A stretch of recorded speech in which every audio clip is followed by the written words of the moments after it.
kichefuchefu, muda mwingine yanachefua, na mpira wa pasi ndefu umepitiliza kwenye kifua. Mambo ya kwetu kwetu ukweli yanayajua, na mwendo mtembea piku, mwisho wa siku kangukia pua. Sikujua kama nilikuwa nadanganywa, kumbe wala nitaki kwa kisina nafasi, yani ndo sina maana. Kumbe nawezekana yule unempenda sana, ukakosa utulivu, ukapata maumivu, ukalia sana. Sasa nimechoka, nimechoka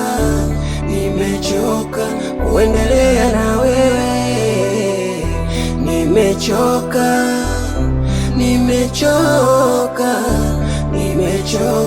kuendelea na